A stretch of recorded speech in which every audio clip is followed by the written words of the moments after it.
من سيئات أعمالنا من يهده الله فلا مضل له ومن يضلل فلا هادي له وأشهد أن لا إله إلا الله وحده لا شريك له وأشهد أن محمدا عبده ورسوله. கண்ணியத்திற்குரிய எல்லாம் வல்ல அல்லாஹ் ஜல்ல ஷானஹு தஆலாவின் நல்லடியார்களே, இஸ்லாத்தின் ஆதாரம் இறைவனின் வஹி மட்டுமே என்ற தொடரிலே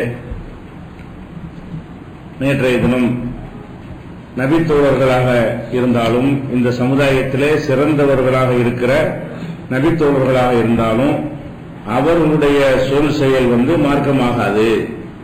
அவர்களும் மனிதர்கள் என்ற முறையிலே பிழை செய்து விடுவார்கள், தவறாக சொல்லிவிடுவார்கள் என்பதற்கு பல ஆதாரங்களை பார்த்தோம்.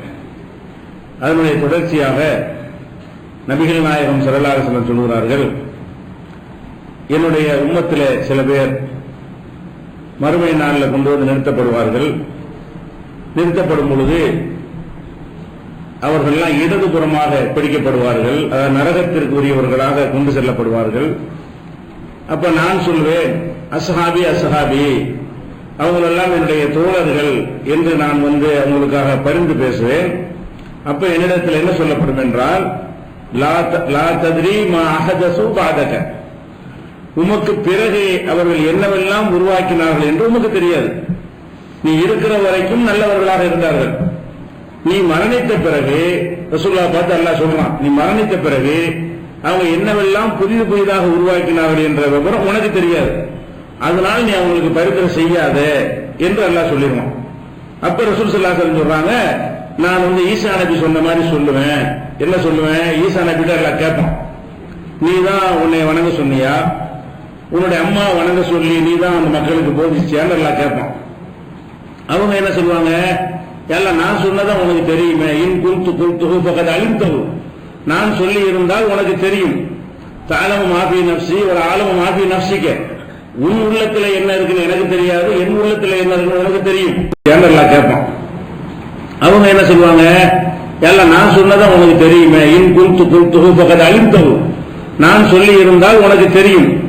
தஅலமு மா ஃபீ நஃப்ஸி வ அஅலமு மா ஃபீ நஃப்ஸிக, உன் உள்ளத்துல என்ன இருக்குன்னு எனக்கு தெரியாது, என் உள்ளத்துல என்ன இருக்குன்னு உனக்கு தெரியும். அதனால நான் அவங்க அந்த மாதிரி சொல்லல. இன் தக்பிருஹும் ஃபஇன்னஹும் இபாதுக, நீ அவங்கள மன்னிச்சீன்னா உனக்கு அவங்க அடிமை, நீ மன்னிக்கலாம் மன்னிக்காம விட்டுறலாம். நீ தண்டிப்பாயானால் அதுக்கு உனக்கு ஆற்றல் இருக்கிறது, உனக்கு பவர் இருக்கிறது ஒதுங்கி கொள்வார். அந்த ஆயத்தை ரசூலுல்லாஹ் எடுத்து காட்டி இந்த மாதிரி நான் சொல்லிடுவேன், ஈசா நபி அவர்கள் எப்படி தங்களுடைய சமுதாயத்தவருடைய தவறான செயலுக்கு பொறுப்பேற்காமல் விலகிக் கொள்வார்களோ அந்த மாதிரி நானும் சொல்லிவிடுவேன், யா அல்லாஹ் இவங்களை பத்தி எனக்கு தெரியாது, நான் இருக்கிற ஒழுங்கா தான் இருந்தாங்க, நான் போன பிறகு அவங்க செஞ்சதுக்கு நான் பொறுப்பாளி ஆக மாட்டேன் என்று சொல்லி அவர்கள் விஷயத்தில் நான் ஒதுங்கிக் கொள்வேன் அப்படின்னு சொல்லி இருக்கு. மேலும் எனக்கு சொல்லப்படும், லம் யஸாலு முர்தத்தீன அலா அகாபிஹி முந்து ஃபாரக்தஹும், அவங்களை பிரிந்ததிலிருந்து உன்னை பிரிந்ததிலிருந்து அவங்க எப்படியெல்லாம் வந்த வழியே சென்றார்கள் என்பது உனக்கு தெரியாது. இந்த ஹதீஸை எடுத்து சொல்லும் பொழுது இது சிலர் முட்டு கொடுப்பாங்க. இது சஹாபி உம்மத்துமார்கள் சில பேரை பத்தி சொல்றது, ரசூல் ஸல்லல்லாஹு அலைஹி வஸல்லம் தோழர்களா இருந்தாங்களே அவங்களை இது குறிக்காது. அஸ்ஹாபின்னு வந்தாலும் எல்லாரும் தோழர்கள் அந்த ஒரு அர்த்தத்தில் வருது என்று சொல்லி ஒரு வியாக்கியானம் கொடுப்பாங்க. ஆனா இந்த வசனத்துல என்ன விளங்குது கேட்டா, அவர்களை நீ பிரிந்ததிலிருந்து வருது. பிரிந்ததுன்னா யாரோட பிரிவாங்க? நம்மகிட்ட ரசூல சேர்ந்தா இருந்தாங்க, இந்த காலத்து மக்களையா குறிக்கும், சென்ற நூற்றாண்டு மக்களையா குறிக்கும். நீ பிரிந்து பாரத்தொகை முகமதே, நீ அவர்களை பிரிந்தது முதல் அவங்க வந்த வழியே போனார்கள், நீ இருக்கிற வரைக்கும் ஒழுங்கா இருந்தாங்க, உன்னை விட்டு பிரிஞ்ச உடனே இப்படி ஆயிட்டாங்கன்னு சொன்னா இது சஹாபாக்களை தான் குறிக்குது, எல்லாரையும் இல்ல. சரியான பதில் சொல்வதா இருந்தா என்ன சொல்லணும், எல்லாரும் அல்ல, இது பல்லாயிரக்கணக்கான சஹாபாக்கள்ல ஒரு 50 100 10 20 எதுவும் தெரியல, ஒரு சின்ன நம்பரா இருக்கும். அப்படிப்பட்டவர்கள் போனார்கள் தான் அதுக்கு சரியான பதிலா இருக்குமே தவிர சஹாபாக்கள் என்ன அல்லாம நினைத்துக்கொண்டு தப்பே செய்ய மாட்டார்கள் நினைத்துக்கொண்டு இதெல்லாம் சஹாபாக்களை பத்தினது கிடையாது என்று என்ன செய்வாங்க, மனமறிந்து பொய் சொல்வார்கள் நியாயப்படுத்துறதுக்காக வேண்டி. அது மாதிரி உனக்கு பிறகு என்னவெல்லாம் உண்டாக்கினார்கள், நீ இருக்கிறவர்கள் ஒழுங்கா இருந்தார்கள், உனக்கு பிறகு என்னவெல்லாம் உண்டாக்கி, அது எதை காட்டுது? சஹாபாக்களை தான் காட்டுது. அப்ப சஹாபாக்கள்ல சில பேர் தான் இப்படி செய்வார்கள் என்பதை ரசூல் ஸல்லல்லாஹு அலைஹி வஸல்லம் அவர்கள் நமக்கு எடுத்து காட்டுகிறார்கள். இது புகாரியில 4740, 7049, 6582, 6576, 6526 இந்த நம்பர்கள் எல்லாம் பதிவாயிருக்கிறது. அப்ப நம்ம என்ன வழங்குறோம்? நபித்தோழர்களாக இருந்தாலும் அவர்களில் சிலர் யாருக்கு நமக்கு தெரியாது. அவங்க உலகத்துல வாழ்ற வரைக்கும் அவங்க சஹாபி என்று அறியப்படுறது மூத்தா இருப்பார்கள், மறுமையெல்லாம் தெரிய வருது. அப்போ அம்பலமாயிருக்காது. அவங்க வாழ்ற காலத்துல எல்லாம் அவங்களோட இருந்த மக்கள் அவங்களை சஹாபின்னு நினைச்சிருப்பாங்க. தாபியன்களும் அவங்களை சஹாபி என்று நினைத்திருப்பார்கள். நாமளும் வரலாறு அறிவிப்பாளர்கள் வரும்பொழுது அவங்களை சஹாபி என்று நினைத்திருப்போம். அது சஹாபி அல்லன்னு சில பேர் எப்ப நமக்கு தெரிய வரும் என்றால் அங்க நிப்பாட்டுமோ தெரிய வரும். வந்த வழியே திரும்பி போனார்கள் என்று அல்ல எடுத்து காட்டுவான அப்பதான் தெரிய வரும் சொன்னால் நம்ம எப்படி சஹாபாக்களை பின்பற்றி எப்படி என்ன கேரண்டி இருக்கிறது? அப்ப அல்லாஹ் ரப்பல் ஆலமீன் சொல்வதை கேட்டு ரசூல் சொன்னதை பின்பற்றினால் அது கேரண்டி. மற்ற எல்லாமே டவுட் சந்தேகத்துக்குரியதாகிவிடும் என்பதை நம்ம இதுல இருந்து வழங்கிக் கொள்கிறோம். அதே மாதிரி இன்னொரு ஹதீஸ்ல இதே விஷயத்திலேயே இன்னொரு என்ன வருதுன்னு கேட்டா இதே சம்பவத்தை ரசூலுல்லாஹ் சொல்றாங்க. அப்ப என்ன செய்யறாங்கன்னு கேட்டா அந்த கூட்டத்தை பத்தி சில பேர் நரகத்துக்கு பிடிச்சிட்டு போவாங்கல்ல, அப்ப ரசூலுல்லாஹ் சொல்றாங்க ஆரிஃபுஹும் வ யாரிஃபூனி, அவங்க தோழர்கள் நான் சொல்லுவேன் அவங்க யாரு என்று கேட்டால் ஆரிஃபுஹும் அவர்களை நான் அறிவேன், வ யாரிஃபூனி அவர்கள் என்ன அறிவார்கள், அறிமுகமான ஆளுங்கிறாங்க. ரசூல் ஸல்லல்லாஹு அலைஹி வஸல்லம் சொல்லும் பொழுது இந்த அஸ்ஹாபி என்று சொன்னா உம்மத்தை குறிக்குது, சஹாபாக்களை குறிக்காதவங்க இந்த மாதிரி விளக்குவாங்க இல்ல, அதெல்லாம் அல்லாஹ்வுக்கு தெரியுமில்ல, அதுக்கு அந்த மாதிரி வார்த்தையை ரசூல் வாயிலிருந்து வர வைக்கலாம். இந்த மாதிரி எல்லாம் உளறி விடுவார்கள் என்பதற்காக வேண்டி அவங்க என்ன சொல்றாங்களோ அந்த அர்த்த நச்சுன்னு வரணும் என்பதற்காக என்ன சொல்றாங்க, ஆரிஃபுஹும் அவர்களை எனக்கு நல்லாவே தெரியும். உங்களே ரசூலுல்லாஹ் தெரியுமா? நம்ம எல்லாம் ரசூலுல்லாஹ் தெரியுமா? தெரியாது, நம்ம பார்த்தது இல்ல. நான் அவர்களை அறிவேன் என்று யாரை பத்தி சொல்றாங்க? தோழர்களை தான் சொல்ல முடியும். என் காலத்தில் வாழ்ந்த மக்களா இருந்ததுனால அவங்களெல்லாம் பர்டிகுலராக எனக்கு தெரியும், அவர்களும் என்னை தெரிந்து வைத்திருக்கிறார்கள். அப்படியான மக்கள் தான் நரகத்துக்கு கொண்டு செல்லப்படுவார்கள் என்று சொன்னா இது சஹாபியத்தான் குறிக்கிறது என்பது இந்த ஒரு வார்த்தையிலிருந்து விளங்குகிறது. இந்த வார்த்தை உள்ள ஹதீஸ் புகாரியில 6585, 6586 இருக்கிறது. அதே மாதிரி இதே ஹதீஸ்ல இன்னொன்னு என்ன வருதுன்னு கேட்டா சூக்கன் சுஹுக்கன் லிமன் கையர பாதி, எனக்கு பிறகு இந்த மார்க்கத்தை மாற்றினார்களே அவர்களுக்கு நாசம் உண்டாகட்டுமாக ரசூலுல்லாஹ் சொன்னார்கள் என்று நான் சொல்வேன் அப்படின்னு வருகிறது. இவர்களெல்லாம் பார்க்கும் பொழுது நபிகள் நாயகம் ஸல்லல்லாஹு அலைஹி வஸல்லம் உடைய தோழர்களாக இருந்தவர்களில் ஒரு சின்ன நம்பர், ஒரு குறைந்த எண்ணிக்கையில் உள்ளவர்கள் மார்க்கத்தில் பிதஅத்தை உண்டாக்கி இருக்கிறார்கள், தப்பாக நடந்திருக்கிறார்கள், நரகத்திற்கு கொண்டு செல்லும் அளவுக்கு அவங்களுடைய நடவடிக்கைகள் இருந்திருக்கின்றன என்பதையெல்லாம் இந்த ஹதீஸில் இருந்து நம்ம அறிந்து கொள்கிறோம். அப்ப இதுவும் நமக்கு சஹாபாக்கள் கண்டிப்பா பின்பற்றி ஆகணுங்கிறாங்கல்ல, அந்த வாதத்தை முறியடிக்கிறது. இன்னும் சொல்ல போனா இப்ப நம்ம முஸ்லீம்கள் 72 கூட்டம் இருக்கிறோம். ஒவ்வொரு கூட்டமும் அடுத்த கூட்டத்தை என்ன செய்கிறது, தவறான கொள்கைகள் இருக்கிறதா சொல்லிக் கொடுக்கிறார்கள். நம்மளை எதுக்கிற விஷயத்தை மட்டும் ஒன்னா சேர்ந்து கொள்வார்கள். ஒரு விஷயம் தௌஹீத் ஜமாத்தை எதுக்கிற ஒரு விஷயத்துல மாத்திரம் எல்லாரும் ஏகமாக சேர்ந்து கொள்வார்கள். ஆனா அவங்களுக்குள்ள எந்த ஒரு ஒத்த கருத்தும் கிடையாது. அவங்களுக்குள்ள பல விதமான கருத்து வேறுபாடுகள் இருக்குது. என்னதான் கருத்து வேறுபாடு இருந்தாலும் நமக்கு அறிந்து இந்த தௌஹீத் பிரச்சாரம் வந்த இத்தனை 30-35 வருஷ காலத்துல இந்த கொள்கைக்கு வேண்டி யாரை கொண்டிருக்கமா, வெட்டிக்கிட்டு செத்துருக்கமா, சும்மா ஒரு அடிவரை வரைக்கும் கம்ப்ளைண்ட் பண்ணுவாங்க, பள்ளியாசல் வராத போட்டு வைப்பாங்க. இந்த அளவுல தான் நம்முடைய எவ்வளவு கருத்து வேறுபாடு இருந்தாலும் ஒருத்தர் வெட்டி கொள்ளலாம், மறுவலை எடுத்து யுத்தம் செய்யலாங்கிற அளவுக்கு நம்ம இருக்கவே இல்லை. ஏன் ரசூல் ஸல்லல்லாஹு அலைஹி வஸல்லம் அவர்கள் இதை கடைசி ஹஜ்ஜில அவ்வளவு கடுமையா எச்சரிச்சாங்க. எப்படி எச்சரிக்கிறாங்க? எல்லா செய்தியும் சொல்லி முடிச்சுட்டு சொல்றாங்க, லா தர்ஜு பாதி குஃபாரா, எனக்கு பிறகு நீங்கள் காபிர்களாகி விடாதீர்கள். காபிரா எப்படி ஆவாங்க? எல்லாம் முஸ்லிமா தான் இருக்கிறாங்க, அந்த மக்கள் எப்படி காபிர் ஆவாங்கன்னு கேட்டா எவ்வரிபு பாதுக்கும் ரிகாப பாதி, ஒருவர் மற்றவருடைய கழுத்தை வெட்டி கொலை செஞ்சு காபிர் ஆகி விடாதீர்கள். வேற மாதிரி காபிர் ஆக மாட்டீங்க, அல்லாதான் அதெல்லாம் கரெக்டா இருப்பீங்க, இன வச்சிட மாட்டீங்க. எதன் மூலம் காபிர் ஆயிருவீங்க? ஒருத்தருக்கு ஒருத்தர் எதிராக ஒருத்தர் ஆயுதம் தூக்கி கொலை செய்து அதன் மூலம் காபிர் ஆகி விடாதீர்கள். இறுதி ஹஜ்ஜில கடைசி ஹஜ்ஜில ரசூல் ஸல்லல்லாஹு அலைஹி வஸல்லம் எச்சரித்தார்கள் என்று சொல்லி புகாரியில 7078வது ஹதீஸில் இருக்கிறது. அப்ப ஒருத்தருக்கு ஒருத்தர் வெட்டி கொள்ள கூடாதுன்னு எச்சரிச்சாங்கல்ல, இந்த எச்சரிக்கையுடைய தாக்கம் நமக்கெல்லாம் இருக்க போய் தான் என்னதான் வந்தாலும் ஒரு சின்ன தள்ளு முழுக்க அந்த அளவு நின்று கொள்றமே தவிர போய் அறுவலை எடுத்து போய் விட்டு சொல்லி என்ன செய்யறதில்ல. ஒரு கருத்து உள்ளவங்க இன்னொரு கருத்து உள்ளவங்களுக்கு எதிராக அப்படி நம்ம செய்யறது இல்லை. ஆனால் சஹாபாக்கள் மட்டும் யுத்தம் நடந்துச்சா இல்லையா? சஹாபாக்கள் நம்மளோட சேர்ந்தோம், எல்லாரும் செய்வாருதான். ஆனாலும் அவர்களுக்கு மத்தியில சண்டை நடத்தி எந்த அளவு ரசூலுல்லாஹ் சொல்றாங்க, அந்த இறுதி ஹஜ்ஜில மக்கள்கிட்ட கேட்கிறாங்க. அந்த மக்களுக்கு தான் எல்லாத்தையும் நம்ம எல்லாம் வந்து அவங்க வழியா தான் எல்லாம் அறிஞ்சுக்கிட்டோம். சொன்னதே ஆத்துதான் சஹாபாக்கள் டைரக்டா சொல்றாங்க. எப்படிலாம் சொல்றாங்க, இன்னைக்கு என்ன மாசம்னு கேட்கிறாங்க ரசூலுல்லாஹ் வந்து. அப்ப என்ன மாசம் மக்கள் என்ன செய்யறாங்க, வேற ஏதாவது பேரை வைக்க போறாங்கன்னு நினைச்சுக்கிட்டு மௌனமா இருந்தவன இன்னைக்கு நகருடைய நகர்ந்தா இருக்கிறது பெருநாள், இன்னைக்கு ஹஜ்ஜி பெருநாள் தானே அப்படின்னு கேட்கிறாங்க. அப்ப என்ன மாசம்னு கேட்கிறாங்க ரசூல் ஸல்லல்லாஹு அலைஹி வஸல்லம். மக்கள் எல்லாம் மௌனமா இருக்கிறாங்க. அப்ப ரசூலுல்லாஹ் இது துல்ஹஜ் மாசம் தானே, இது துல்ஹஜ்ஜுடைய மாசம் தானே, ஆமாங்கிறாங்க சஹாபாக்கள்லாம். அப்ப என்ன சொல்றாங்கன்னு கேட்டா, இன்ன திமாக்கும் உங்களுடைய ரத்தம், ரத்தம்டா உயிர், உங்களுடைய உயிர், அம்பாலக்கும் உங்களுடைய செல்வங்கள், ஆறாலக்கும் உங்களுடைய மானம் மரியாதைகள், பைனக்கும் ஹராமுன் அது உங்கள் மத்தியில புனிதமானவை. எந்த மாதிரி புனிதம்? ஹராம்னா புனிதம், ஹராம்னா தடுக்கப்பட்டதுன்னு அர்த்தம் இருக்குது, புனிதம் அர்த்தம். மஸ்ஜிதுல் ஹராம்ங்கிறவங்கள ஹராமான பள்ளிவாசல, புனிதமான பள்ளிவாசல் வருதா, ஹராம்ங்கிறதுக்கு விளக்கப்பட்டதுங்கிற மாணவ அர்த்தம் இருக்கிறது, புனிதமானதுங்கிற அர்த்தம் இருக்கிறது. இந்த இடத்துல ரசூலுல்லாஹ் என்ன சொல்றாங்கன்னா, இவைகள் எல்லாம் ஹராமின் புனிதமானவை. எந்த மாதிரி புனிதமானவை? கஹுர்மத்தி யௌமிக்கும் ஹாதா ஃபீ ஷஹரிக்கும் ஹாதா ஃபீ பலதிக்கும் ஹாதா, உங்களுடைய இந்த ஊரில், இந்த மாசத்தில், இந்த நாளில் எப்படி புனிதம் காக்கப்பட வேண்டுமோ அந்த மாதிரி இது புனிதமானது.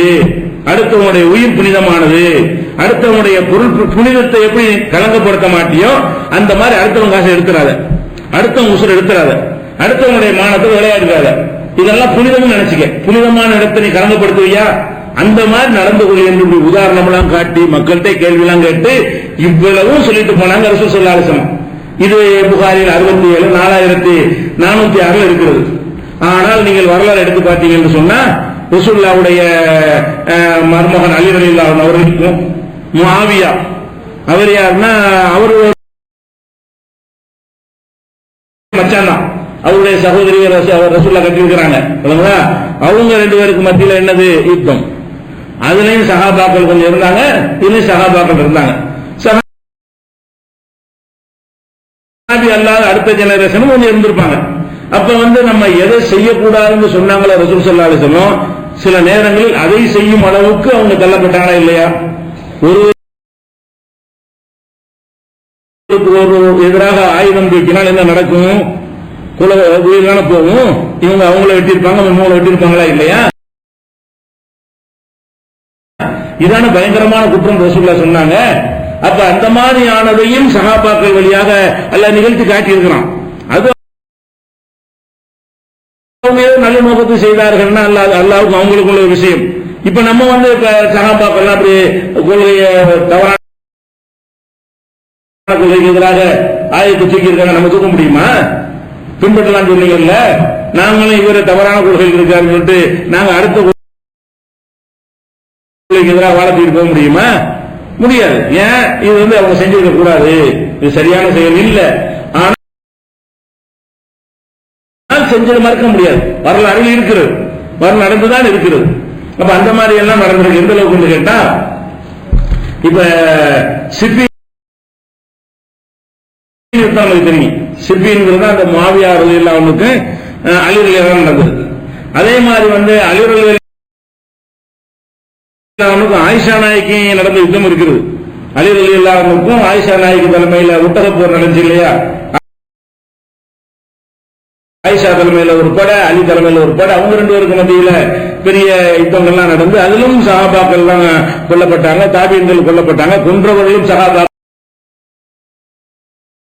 இருந்தாங்க, கொல்லப்பட்டவங்களும் சஹாபாக்களா இருந்தாங்க என்பதையும் நம்ம பார்க்கிறோம். இதுகள் எல்லாம் 72 கூட்டத்தில் விளக்கி இருக்கிறோம். ஒட்டக பொருளா என்ன, அது மாதிரியான சிப்பி இந்த யுத்தம் என்ன, எல்லாத்தையும் விளக்கி இருக்கிறோம். அப்ப அந்த அம்மார் இப்னு யாசிர் நம்ம கேள்விப்பட்டிருக்கோம்ல, ஆரம்ப காலத்து முஸ்லீம்ல ஒரு யாசிர்லாம் ஒரு ஆளு ரொம்ப கஷ்டப்பட்டு இந்த கொலைக்காக யாசிர்னா சுமையா யாசிர் அவங்க ரெண்டு பேருடைய மகன் அம்மார். சுமையா வைக்கிறோம்ல, சுமையாங்கிறவங்க இஸ்லாத்தை ஏற்ற வீரப்பன்மையில முக்கியமான ஆளு. அந்த சுமையாவுடைய மகன் தான் யாரு? அம்மார். அந்த அம்மார் வந்து ரசூல் ஸல்லல்லாஹு அலைஹி வஸல்லம் செய்யறாங்க, அந்த அகல் தோன்றும்போது ஹந்தக்கு போர் நடக்கும்போது அவர் அம்மார் வந்து என்ன செய்யறாரு, ரொம்ப கடுமையா எல்லாரும் ஒரு செங்கல் எடுத்து ரெண்டு ரெண்டு கல்லா எடுத்து வைக்கிறாரு, தீவிரமா வேலை பார்க்கிறாரு. அப்ப ரசூலுல்லாஹ் என்ன செய்யறாங்கன்னு கேட்டா, பாதியா இவர் ஒரு அநியாயக்கார கூட்டம் கொண்டு கொள்ளுன்றாங்க. அம்மார் வந்து இந்த அகழ் போர்ல அவரை தீவிரமா வேலை செய்யும் பொழுது அவரை பார்த்து என்ன செய்யறாங்க, அவருக்கு பரிதாபமா இருக்கிறதுன்னு சொல்லி இறக்கப்பட்டு சொல்றாங்க. தக்துல் பேத்துல் பாதியா, ஒரு பாதியான அநியாயக்கார கூட்டம், அநியாயக்கார ஒரு கூட்டம் இவரை கொள்ளும். எதுவும் இலல் ஜன்னா, அவர்கள் சொர்க்கத்தின் பக்கம் அழைக்கிறார்கள். எதுவும் இளன்னார், அவங்க நரகத்தின் பக்கம் அழைக்கிறாங்க. ரெண்டு கூட்டம், சொர்க்கத்துக்கு அழைக்கிற ஒரு கூட்டம், நரகத்துக்கு ஒரு அழைக்கிற கூட்டமாக இருக்கும். அதுல வந்து அநியாயக்கார கூட்டம் வந்து இவரை கொள்ளும். அப்ப இவர் ஒரு கூட்டத்தில் இருப்பார்னு விளங்குது, இவர் ஒரு கூட்டத்தில் நிற்பாரு அப்படின்னு வருது. இது வந்து நீங்க புகாரில 447, 2812 இதுல எல்லாம் வருது. இப்ப அந்த சிபின் போர் யாருக்கு நடந்து எதுல கொல்லப்படுறாரு, இவரு சிபின் போர்ல கொல்லப்படுறாரு. அம்மாரை பத்தி ரசூலுல்லாஹ் சொல்றாங்க. இந்த அம்மார் இப்னு யாசிர் எதுல கொல்லப்படுறாரு, யாசிருடைய மகன் அம்மார் வந்து சிபின்ங்கிற போர் யார் முஆவியாவுக்கும் அலிக்கும் நடந்த அந்த சண்டையில் கொல்லப்படுறாரு. இவர் அலி ரலியல்லாஹு அணியில இருக்கிறார், முஆவியா ரலியல்லாஹு அணியில உள்ளவங்க இவர் கொல்றாங்க. அங்க இருந்தவங்க எல்லாம் சஹாபாக்கள் நிறைய பேர் இருந்தாங்க. இந்த ஹதீஸ் பிரகாரம் பார்த்தா என்ன செய்யணும், அது அநியாயக்கார கூட்டம் வருதா இல்லையா, உன்னை கொள்றவங்க அநியாயம், இவர் பக்கம் நியாயம் இருக்கு அவங்களுக்கு நியாயம் இருக்காதுங்கிற அர்த்தத்துல சொல்றாங்க. உன்னை வந்து ஒரு அநியாயக்கார கூட்டம் கொள்ளும் அப்படின்னு ஒரு முன்னறிவிப்பு செய்யறாங்க. நபிகள் நாயகத்தின் முன்னறிவிப்புகள் என்கிற தலைப்பிலையும் இந்த சம்பவத்தை நம்ம விளக்கி இருக்கிறோம் ஒரு ரமலான்ல முழு சம்பவத்தை. இப்ப நம்ம டாபிக் சஹாபாக்களை பின்பற்ற டாபிக்கா இருக்கணும், அந்த அளவுக்கு மட்டும் வச்சுக்கிறோம். அப்ப என்ன வருது, அந்த அம்மார் இப்னு யாசிர் அவர்களை வந்து முஆவியா அணியில இருந்தாங்க இல்லையா, அதுல இருந்த சஹாபாக்கள், அதுல இருந்த தாபீன் எல்லாம் என்ன கூட்டம், அநியாயக்கார கூட்டம். அர்த்தம் வருதா இல்லையா, இந்த மெசேஜ் முஆவியாவுக்கு அன்னைக்கு தண்ணி நபர் சண்டை கிடையாது, அவர் நபருக்கு மத்தியில் நடந்த சண்டையா, அவரின் பக்கம் நிறைய சஹாபாக்கள், அவருக்கு பின்னாடியும் நிறைய தாபீன்கள், இவருக்கு பின்னாடியும் நிறைய சஹாபாக்கள் தாபீன்கள். அப்ப சஹாபாக்கள்ல ஒரு பகுதியினர் தானே ரசூலுல்லாஹ் அந்த வார்த்தையை சொல்றாங்க. சஹாபாக்கள்ல ஒரு பகுதியினரா இருந்தவங்களை தான் ஒரு அநியாயக்கார கூட்டம், அநியாயக்கார கூட்டம் வந்து உன்னை கொள்ளும். அப்ப இந்த யுத்தம் நடப்பதையும் சொல்லுகிறார்கள், அதுல யார் பக்கம் நியாயம் என்பதையும் சொல்லுகிறார்கள் வருது. அப்ப அப்படிப்பட்ட இருந்தவர்கள்லாம் அது அதிக அறிவிச்சிருப்பாங்களே, அப்ப அவங்க அவங்க அவங்க எல்லாம் சில கருத்து சொல்லியிருப்பாங்களா, ஏற்றுக்க முடியுமா? அப்ப இதெல்லாம் யோசிச்சு பார்த்தோம்னு சொன்னா, இதெல்லாம் நமக்கு சொல்வதற்கு குழப்பத்தை உண்டாக்குவதற்கோ அவங்கள மட்டம் தட்டுவதற்கோ இல்ல, நம்ம தீனை காப்பாற்றிக் கொள்வது. இதை சொல்லுவதற்காக சொல்றோம், நம்முடைய இபாதத்துகளை தீர்களை பாதுகாத்துக் கொள்வதாக இருந்தால் நமக்கு அல்லாஹ் சொன்னானா ரசூல் சொன்னா அது போதும். இவங்க எல்லாம் நம்ம சண்டை போட்டுக்கிட்டு எல்லாம் செஞ்சு இருக்கிறாங்க, நம்ம எல்லாம் இப்படி சண்டை போட்டுக்கோ, அது மாதிரி அவங்களும் செஞ்சிருக்கிறாங்க. அவங்களுடைய கருத்துகளும் ஆதாரம் எடுக்கிறானா, ஆனா அவங்களுடைய தியாகத்துக்காக எல்லாம் மன்னிப்பான். அவங்க செய்த தியாகங்கள் பெரிய தியாகங்கள், ஒரு நல்ல நோக்கத்தில் அவங்க செஞ்சிருக்கலாம். ரெண்டு பேருமே நல்ல நோக்கம், இவர் அநியாயக்காரன் அவங்க நினைச்சிருக்கலாம், அவங்க அநியாயக்காரன் இவர் நினைச்சிருக்கலாம். அநியாயத்தை தானே போராடுறது அவங்க சில ஆதாரங்களை வைத்துக் கொண்டு செஞ்சிருந்தார்களே, ஆனால் அல்லாஹ் வந்து அதை மன்னிப்பான். அது ஒரு விஷயம். மேற்ற என்னன்னு கேட்டா, நம்மள மாதிரி நடந்திருக்காங்க தானே சில விஷயங்கள்ல, அப்படிங்கிற நம்ம அது ஒரு ஆதாரம் அவங்க சொல்ல அவங்க கருத்துக்களை எல்லாம் எடுத்துக்கொண்டு அவங்க இந்த மாதிரி யாரோ ஒரு தப்பான முடிவு எடுத்துக்கிறாங்க. இரண்டு பேரும் நியாயம், ரெண்டு பேருக்கும் செய்யறாங்க, கண்டிப்பா ஒருத்தர் பக்கம் நியாயம் இருக்கு. அப்ப தவறான முடிவை வேற மார்க்கத்தின் பேரால் எடுத்துக்கிறாங்க, அவ்வளவு பேரும் சேர்ந்து சப்போர்ட் பண்ணிருக்காங்கல்ல. அப்ப அது மாதிரி எத்தனை பேர் எடுத்திருப்பாங்க, அவங்களா எடுக்கக்கூடிய முடிவுகளில் தவறு வரும். ஒரு குழுவாகவே எடுக்கிறாங்க, அவ்வளவு பேர் முடிவு தப்பா இருக்கு. ஒரு பக்கம் நியாயமான கூட்டம் என்றால் இன்னொரு பக்கம் அநியாயமான கூட்டம் என்றால் அவங்க மார்க்கத்தின் பேரால் சண்டை போட்டாங்க, இவர் மார்க்கத்தை எதிரி நினைச்சு சண்டை போடுறாங்க. அப்ப கணிப்புல முடிவு செய்வதில் தவறு நிகழ்ந்திருக்கா இல்லையா, அதுக்கு ஆதாரமா இருக்கிறது. அப்ப இது புகாரில 447 இருக்கிறது.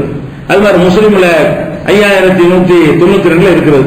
இப்ப இதெல்லாம் பார்க்கும் பொழுது சஹாபாக்கள் செய்யற விஷயங்கள் எல்லாம் கரெக்டா இருக்குங்களா சொல்ல முடியாது. அதே மாதிரி வந்து இப்ப ரசூல் ஸல்லல்லாஹு அலைஹி வஸல்லம் மனைவி ஆயிஷா மேல அவதூறு சொன்னாங்கல்ல முனாஃபிக்கு, சொன்னது அவனா இருக்கட்டும், பரப்புனதெல்லாம் யாரு, அது யார் சஹாபாக்கள் பண்ணாங்க, சஹாபாக்கள் தான் சவுக்கடி எல்லாம் கொடுத்தாங்க. 80 கசேடி வாங்கினாலும் யாரு, மிஸ்டர் என்ற ஒரு சஹாபி அடி வாங்கி இருக்கிறாரு.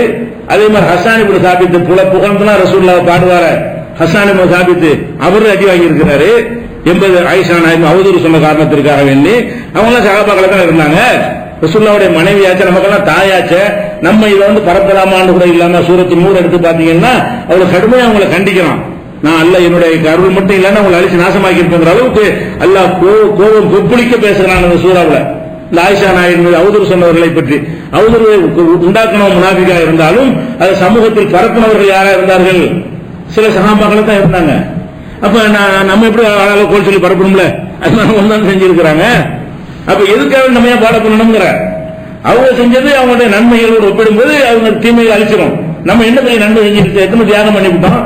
நம்ம செய்யறது கொஞ்சம் நன்மை அது அழிக்கிற அளவுக்கு நம்மகிட்ட தான் இருக்கு. நமக்கு அவங்க செஞ்ச நன்மைகள் ஜாஸ்தியா இருக்கும் பொழுது மைனஸ் கூட்டி கழிச்சு பார்த்தா பாஸ் ஆயிடுவாங்க. அப்படி எடுத்துட்டு போயிடணும். நமக்கு அது இல்லையே. அது வகி காலத்துல வாழ்ந்தாங்க, அல்லவ மன்னிச்சுட்டு டிக்ளேர் பண்ணிட்டான்னா முடிஞ்சு போச்சு கதை.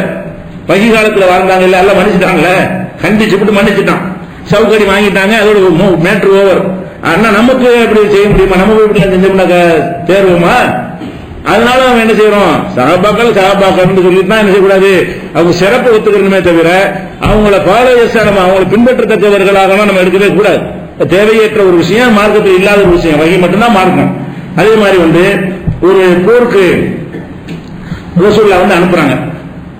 போருக்கு அனுப்புனா போருடைய தர்மம் என்ன, எத்தனை நடந்துட்டு இருக்கும்போது எதிரிகள் சரணடைஞ்சிட்டாங்கன்னு சொன்னான். நாங்க உங்க வழிக்கு வந்துடுறோம், விட்டுருங்க அப்படின்னு சொன்னா போரை நிறுத்திக்கணும். சரணடைஞ்சவனும் பிடிச்சி இது பண்றது என்ன இல்ல, ஓடுனா விரட்டுற விஷயம் வேற. அவனே கையெழுத்திட்டு நான் வரல, இனிமே சண்டைக்கு வரல அப்படிங்கிற மாதிரி சொல்லிட்டாங்கன்னு சொன்னா அது உலகம் பூரா ஒப்புக்கொண்ட விஷயம்.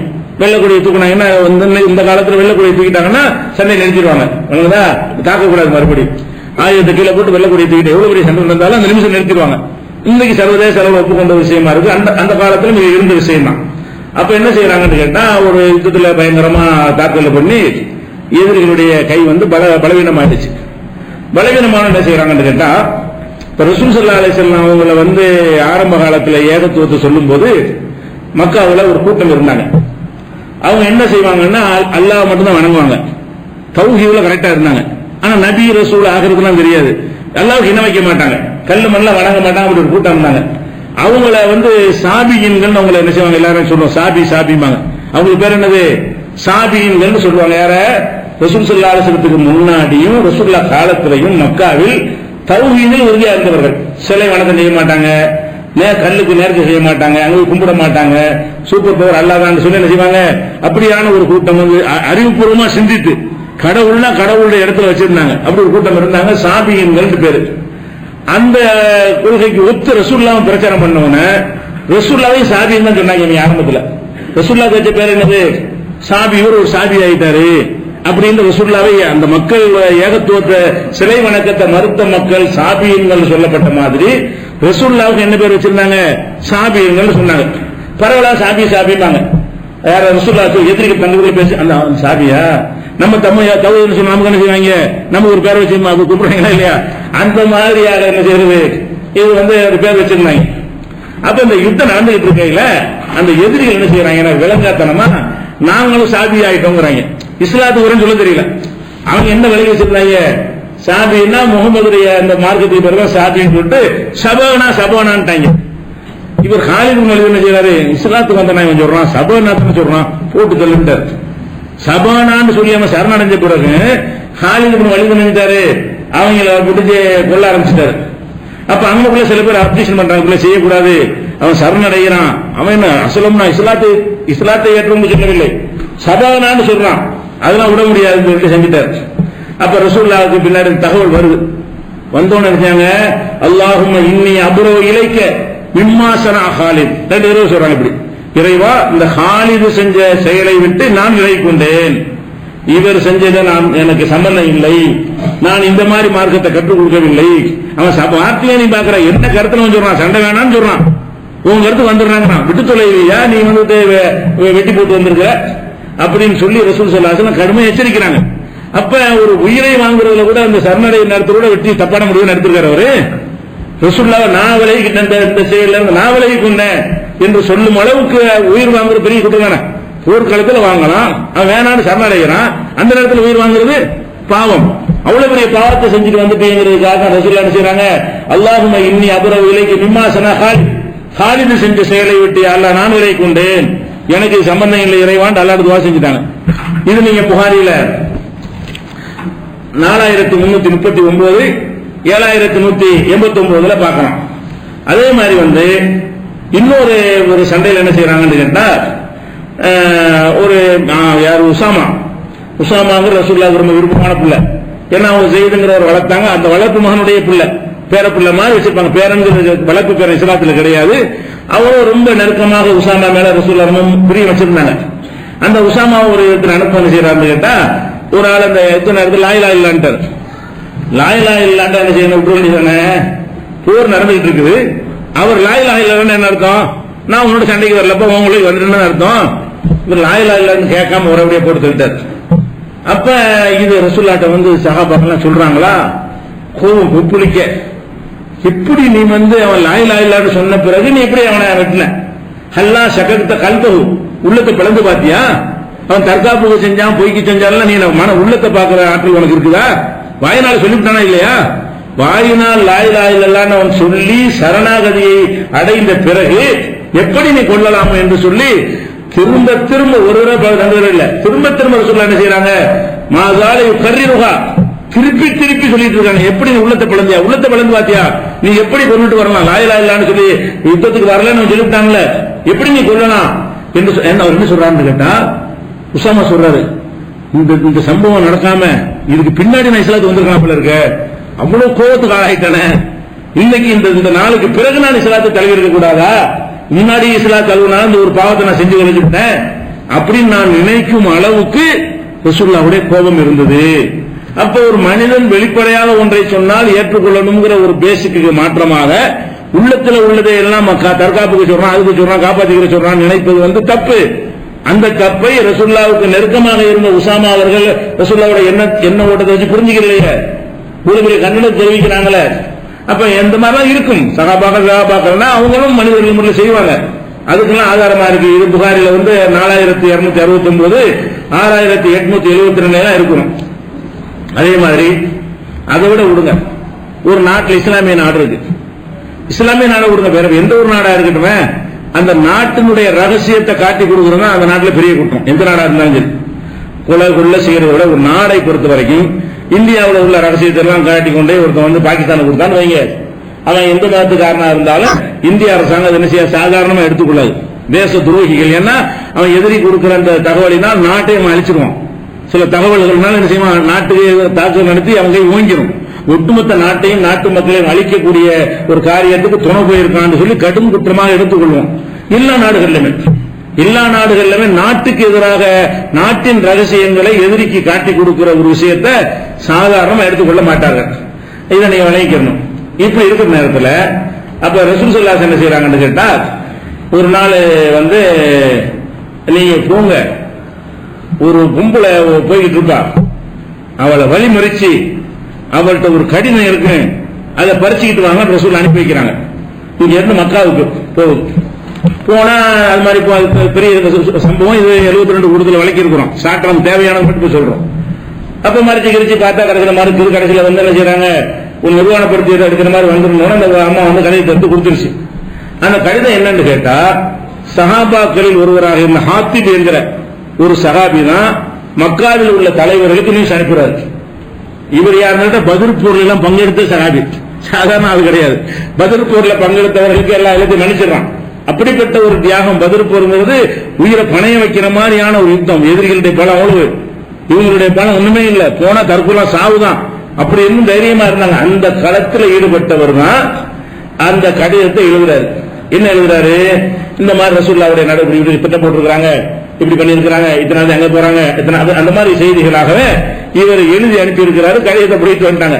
ரசூல் ஸல்லல்லாஹு அலைஹி வஸல்லம் வந்து ஒரு உளவுத்தெல்லாம் கரெக்டா வச்சிருப்பாங்க, ஏமாளி கிடையாது, மது குருமாரில இருக்க மாட்டாங்க. இப்படி போயிட்டு பொம்பளை தான் இருக்குங்கிற அளவுக்கு தகவலை திரட்டுற அளவுக்கு நாட்டை காப்பாத்துறதுக்கு தகுதியான தலைவராக இருந்தாங்க. அதெல்லாம் முதல்ல பிடிச்சிட்டாங்க. அப்ப இழுத்துட்டு வந்தவன அவர் தூக்கிட்டு ஆளை கூட்டு வந்துட்டாங்க. ஹாத்திப கூட்டிட்டு வா, இந்த ஆள் தான் கடிதம் கொடுத்திருக்காரு, ஆளை கூட்டிட்டு வந்தவன அவர் கேட்கிறார், யாரோ என்னப்பா இது யா ஹாத்தி மகாதா, இது என்ன வேலை பார்த்திருக்கிற அப்படிங்கிறாங்க. அப்ப அவர் என்ன சொல்றாருன்னு கேட்டா, அல்லாஹ்வுடைய தூதரே நீங்க எம்மள கோவப்படக்கூடாது, இந்த முஹாஜிர்கள் நிறைய அபூபக்கர் உமர் நிறைய பேர் இருக்காங்கல்ல, இவங்க எல்லாம் சொத்து பத்தை விட்டு வந்திருக்கிறாங்க மக்காவுல. ஆனா இவங்களுக்கு எல்லாம் அந்த சொந்தக்காரங்க இருக்காங்க, ரத்த சம்பந்தம். இவங்களுடைய சொத்து பத்தில பாதுகாக்கிறதுக்கு, இவங்களுக்கு எல்லாம் சப்போர்ட் பண்ணுவதற்கு எல்லாத்துக்கும் உறவினர்கள் இருக்கிறாங்க. எனக்கு யாருமே அங்க இல்லை, எனக்கு சொத்து பத்திரம் இருக்குது. நான் சில ஆட்களுடைய தகவலை கொடுத்தேன், என் சொத்து பாதுகாப்பீங்க அதுக்காக வேண்டி நான் சில ஒரு வேலை சுயநலத்துக்காக வேண்டி என்னுடைய சொத்தை பாதுகாக்கிறதை செஞ்சேனே தவிர காட்டி கொடுக்கும்போது நான் செய்யவில்லை. சும்மா சில செய்திகள் சொல்ற மாதிரி சொன்னா நம்ம அவர் சுத்தம் நம்ம ஆளு நினைச்சு சொத்தை பாதுகாப்பாங்க இப்படிங்கிறதுக்காக நான் செஞ்சேன். உடனே உமர்கள் எல்லாம் என்ன செய்யறாங்க, நான் குபுருக்காக செல்லல, மார்க்கத்தை நிராகரித்து செய்யவில்லை, பொய்யா கூட எழுதிப்பாரு, இல்லாத கூட எழுதி விட்டு பாருங்க. அவங்கள்ட்ட ஒரு இணக்கத்தை உண்டாக்கிட்டோமே ஆனால் நம்ம சொத்தை பாதுகாத்து வச்சிருப்பாங்க, நம்ம இடத்துல இல்லாம இருக்கும் நினைச்சிருக்கிறார் அப்படின்னு ஒரு வாயினால சொல்றாரு. ரசூல் ஸல்லல்லாஹு அலைஹி வஸல்லம் ஏத்துக்கிட்டாங்க. ஆனா உமர் என்ன செய்யறாரு, யா ரசூலல்லாஹ் தஅனி அல்ரிபு உனுக ஹாதல் முனாஃபிக், இந்த முனாஃபிக் கழுத்தை வெட்டறேன், எனக்கு அனுமதி கொடுங்கங்கறாரு. இவன் செஞ்ச வேலைக்கு நான் வெட்டணும், கழுத்தை வெட்டணும், பர்மிஷன் கொடுங்கங்கற அவ்வளவு கோபப்படுறாரு. அப்ப ரசூலுல்லாஹ் என்ன சொல்றாங்க தெரியுமா, உமர்ட்ட சொல்றாங்க, இன்னல்ல கது ஷஹீத பத்ரன், இவர் பத்ர்ல பங்கெடுத்தவர். ரசூலுல்லாஹ் சொன்ன பதில் என்ன, இவர் பத்ர் போர்ல பங்கெடுத்த ஒரு ஆளு. ஒமா யுத்ரீகல் அல்லல்லாஹு அய்யகூன கதித்தல அல அஹ்லி பத்ரின், பத்ர் வாசிகளை பார்த்து அல்லாஹ் என்ன சொன்னான்னு உங்களுக்கு தெரியுமா, யமனு மாஷத்தும் கது கஃபர்துலகும், நீங்க என்ன வேண்டாலும் நீங்க மன்னிச்சிட்டேன்னு அட்வான்ஸ் மன்னிச்சு கொடுத்துட்டான்ல. இவர்கள் அட்வான்ஸ் அல்லாஹ்ட்ட மன்னிப்பு வாங்கினவர். இவர் செஞ்ச வேற தப்பா இருந்தாலும் இவர் பத்ர் போர்ல கலந்துகிட்டதுனால அல்லாஹ் என்ன சொன்னான் என்றால், பத்ர் வாசிகளை பார்த்து சொன்னான், யமனு மாஷத்தும், என்ன வேணாலும் செஞ்சுக்கிறங்க, உங்களை மன்னிச்சிட்டேன் என்ற அல்லாஹ் வந்து சொன்னானே, அதில் உள்ளவர் அவரை போய் கொண்டு வையாங்கிறாங்க. இது நமக்கு டாபிக் இல்ல. என்ன டாபிக் என்றால், ரசூலுல்லாஹ் இருந்து கொண்டு நாட்டுடைய ரகசியத்தை எல்லாம் ஒன்று கொடுத்து சின்ன விஷயமா இப்படி எல்லாம் செய்ய ஒரு மனசு வந்திருக்கிறா இல்லையா அவருக்கு? அவர் சொன்ன காரணம் 1000 இருக்கட்டும், அவங்களுடைய சொந்த நலனுக்காகவும் சில முடிவு எடுப்பாங்க விளங்குதா இல்லையா? சொந்த நலனுக்காகவும் சமுதாய நலனை பாதிக்கக்கூடிய முடிவுகளை ஒரு சகாபாக்கள் எடுத்த பத்ர்னால மன்னிக்கப்பட்டு போச்சு, அது ஒரு விஷயம். ஆனால் எவ்வளவு விஷயங்கள் சொல்லி இருப்பாங்க, எப்படி நம்ம அதை வந்து ஃபாலோ பண்ண முடியும்? இந்த மாதிரியான தன்மைகள் இருந்திருக்காங்களா இல்லையா? இது வந்து புகாரில நிறைய எடுத்து பார்க்கலாம். இது 3007, 3081, 3983, 4274, 4890, 6939, 6259 இவ்வளவு ஹதீஸ்கள் இருக்குங்க. அப்ப இது மாதிரி நிறைய உங்களுக்கு சுருக்கி சொல்லியிருக்கோம், நிறைய சம்பவங்கள் இருக்குது.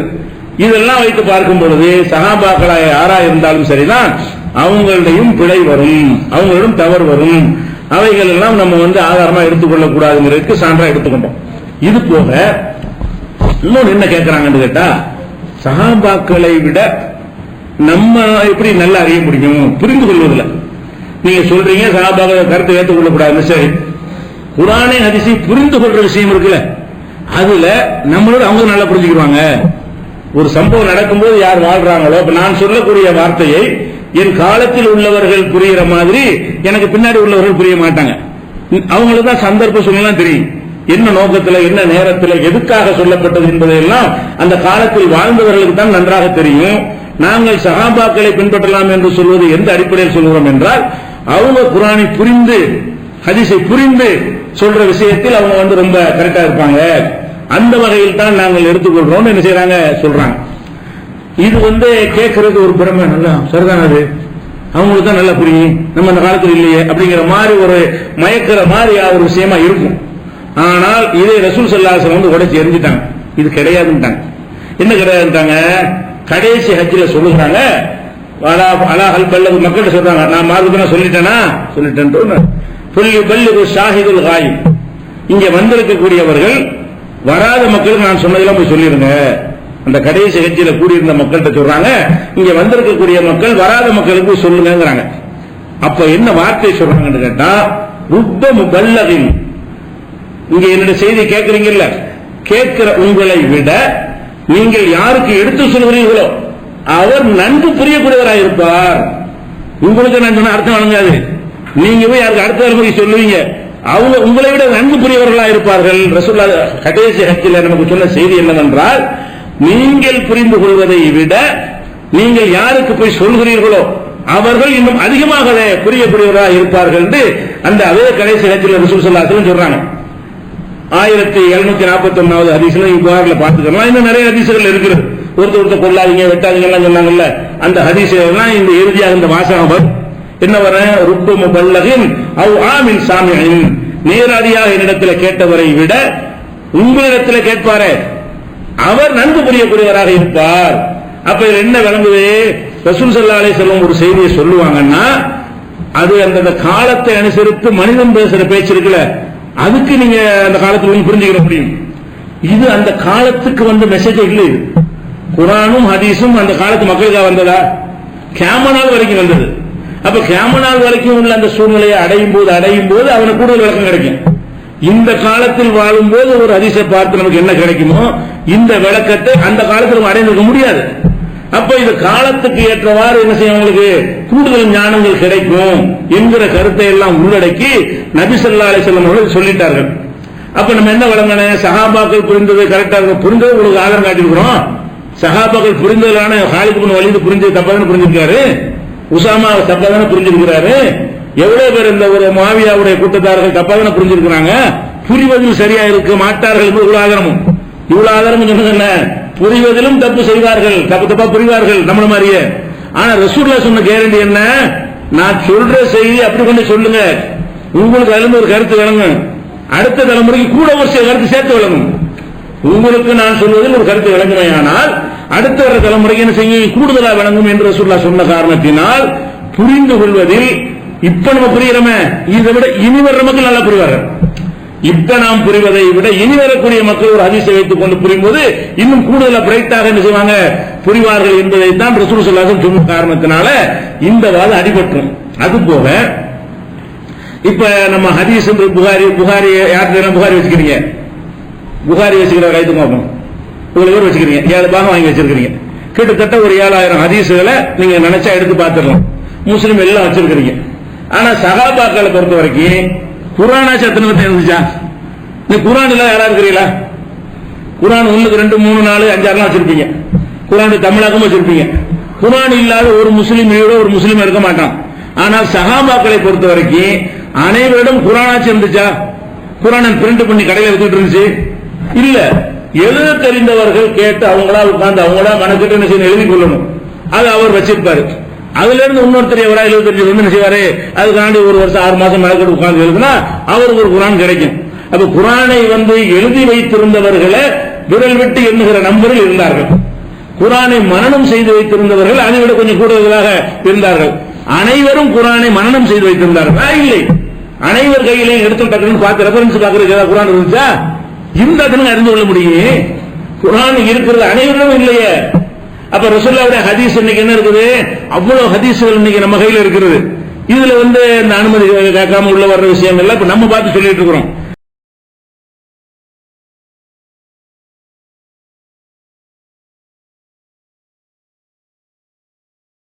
இதுவெல்லாம் உமர் போன்ற சஹாபிக்கு தெரியாம இருக்கீங்க.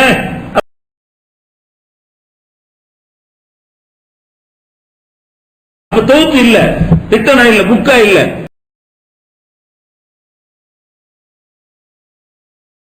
அப்ப ஆய்வு செய்வதற்கு மெட்டீரியல் இருந்தா தான் ஆய்வு செய்ய அறிவுலகம் சிறந்தவங்களா இருந்து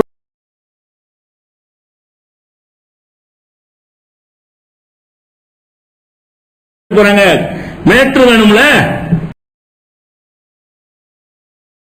அப்ப ஹதீஸ்கள் எல்லாமே கிடைக்கிற காலத்தில்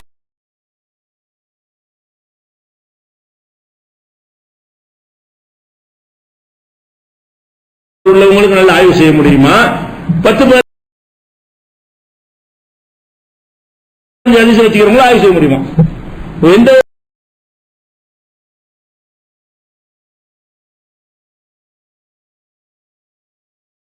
சஹாபி எடுத்தாலும் 25 ஹதீஸ் ஒரு தெரியும்.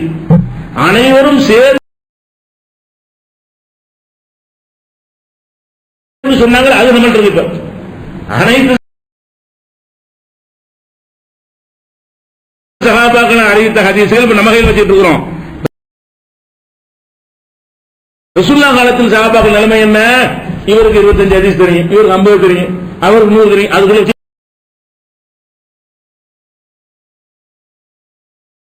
சொல்லிட்டு வேண்டியதான். அப்ப அவரவருக்கு என்ன தெரியுது அதுக்குள்ளதான் ஆய்வு பண்ணுவாங்க. ஒரு 500 ஹதீஸை எடுத்து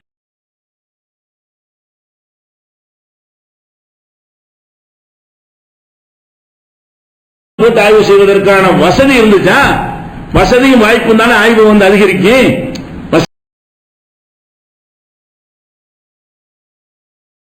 வசதி வாய்ப்புகள் அதிகமா இன்னும் சொல்ல போனாங்க.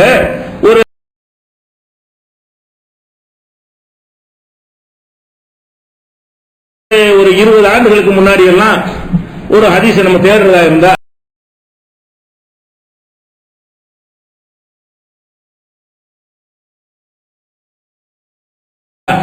விரல் அசைத்தார்னு ஒரு ஹதீஸ் இருக்குங்களேன்.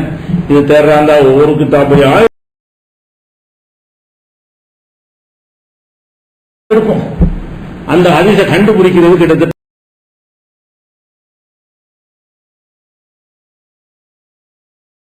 20 நாள் 25 நாள் தேடி பார்த்து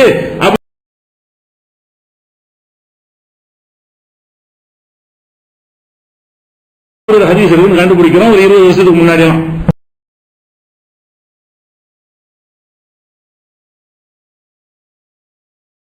இப்ப என்ன நிலைமை?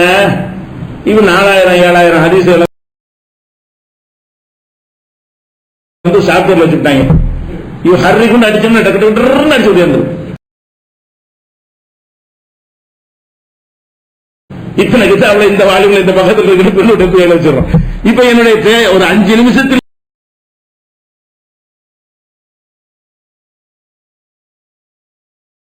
செய்யற வேலையை 20 ஆண்டுகளுக்கு முன்னாடி 1.5 மாசம்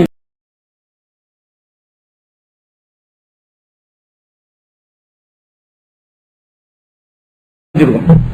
20 ஆண்டுகளுக்கு முன்னாடி இந்த ஹதீஸ்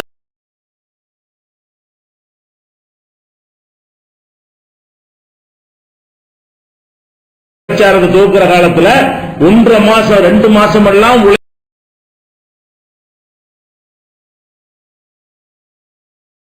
உழைத்து செய்யற ஒரு வேலையை இந்த பயான் வர்றோம்னு சொன்னா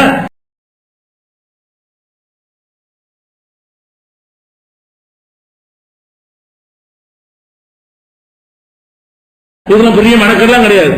பேசுற ஒரு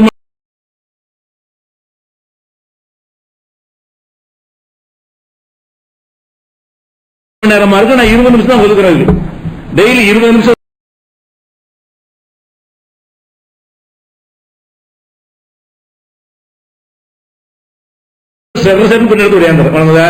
இவ்வளவு தேடுவதற்கு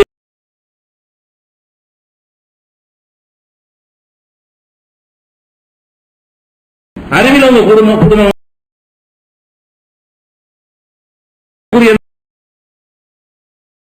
ஆனால் அறிவுக்குரிய அந்த மெட்டீரியல் வேணுமே.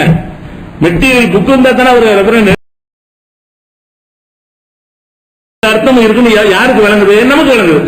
இன்னொரு பிரச்சனை சந்திக்கும் போது இந்த ஆயத்தை அவங்க பார்த்தா அதுக்கு விடை கிடைக்கும். அப்ப என்ன சொல்றோம்?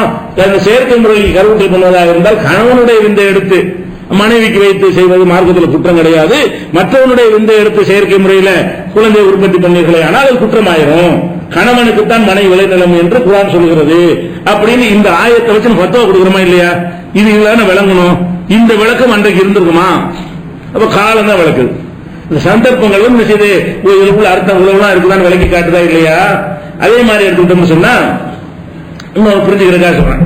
இப்ப ரசூல் ஸல்லல்லாஹு அலைஹி வஸல்லம் செய்யறாங்கன்னு கேட்டா, இரவுல நீங்கள் படுக்கும் போது விளக்குகளை அணைத்து விடுங்கள். ஏனென்று சொன்னால் எலி இழுத்துக்கொண்டு போய் வீடுகளை கொளுத்தி விட்டுரும். அந்த காலத்துல விளக்குன்னு சொன்னா இந்த லைட்ல அதுல கிடையாது. விளக்கெண்ணெய் ஊத்தி அதுல ஜெய்தூன் ஆலிவ் எண்ணெய் ஊத்தி அதுல ஒரு திரியை போட்டு அதுல கொளுத்தி வச்சிருப்பாங்க. தீ எரிஞ்சுக்கிட்டே இருக்கும். அப்ப அந்த விளக்கெண்ணெய் அந்த என்ன டேஸ்டுக்காக என்ன செய்யும்? எலி வந்து அந்த பக்கம் வாயை வச்சுக்கிட்டே போயிடும். இந்த பக்கம் நெருப்பா இருக்கு, அந்த பக்கம் என்ன ருசியா இருக்குன்னு திரி எடுத்துக்கிட்டே போயிடும். அது கூரையில எல்லாம் கூரை வீடு, கூரையில ஏந்துச்சுன்னு பத்திக்கிறோம். அப்ப அந்த மாதிரி வீடு எரிஞ்சு வேற போச்சு. அப்ப ரசூல் ஸல்லல்லாஹு அலைஹி சொன்னாங்க, வீடுகளை அணைச்சிட்டு நீங்க படுங்க, விளக்குகளை அணைத்து விட்டு நீங்க படுங்கன்னு சொன்னாங்க. இந்த ஹதீஸ இதைத்தான் விளங்கியிருப்பாங்க அன்னைக்கு. இப்ப நம்மள்ட்ட ஒருத்தர் கேட்கிறாரு, இந்த கேஸ் அடுப்பையெல்லாம் நம்ம வந்து அணைக்காம படுக்கலாமான்னு கேட்கிறாருன்னா, அணைச்சிட்டு தான் படுக்கணும். இந்த ஹதீஸ்ல இருக்கு அந்த அர்த்தம். இந்த ஹதீஸ்ல இருக்கீங்க தீ பிடிக்கிறான மேட்ரு, நீ வந்து அணைக்காம படுத்தீங்கன்னு சொன்னா என்ன மாதிரி லீக் செஞ்சிருக்கு, சுவிட்சை போட்டு டப்பு ஸ்பார்க் ஆகி வீடு பத்தி எரிஞ்சிடும். அது செய்யக்கூடாது என்று அந்த ஹதீஸ் இந்த கருப்பு நிலையில் இருக்குமோ. இந்த ஹதீஸ்ல நேரடி அது இல்ல. நம்ம சந்திச்ச காரணத்தினால அந்த பிரச்சனைக்கு இந்த தீவு இருக்குது அப்படின்னு விளங்குது. இது யாருக்கு விளங்க? இந்த காலத்து மக்களுக்கு தான் வழங்கும், அந்த காலத்து மக்களுக்கு வழங்காது. இந்த காலத்துல சகாபாக்கள் தான் இங்க வழங்கும். இந்த காலத்தில் சகாபாக்கள் வாழ்ந்திருப்பார்கள். இந்த ஆயத்திலிருந்து இந்த அர்த்தம் ஒரு விளங்கி இருக்கும். அப்ப இந்த காலத்தில் உள்ள பிரச்சனைகள் வரும் குடும்ப கட்டுப்பாடு விஷயம் இருக்குது. அப்ப என்னென்ன குடும்ப கட்டுப்பாடு கூடும் கூடாது என்பதற்கு வந்து அவங்கள்ட்ட கேட்டோம்னா அந்த இதெல்லாம் குடும்ப கட்டுப்பாடு அது எப்படி முடியும்னு நினைச்சிருப்பாங்க. அவங்களுக்கு காப்பீட்டு தெரியுமா, அல்லது கர்ப்பப்பையில முடிச்சு போடுறது தெரியுமா, வேற என்ன ஏதாவது வாசகட்டமே அவங்களுக்கு தெரியுமா? சகாபாக்களுக்கு தெரியாது.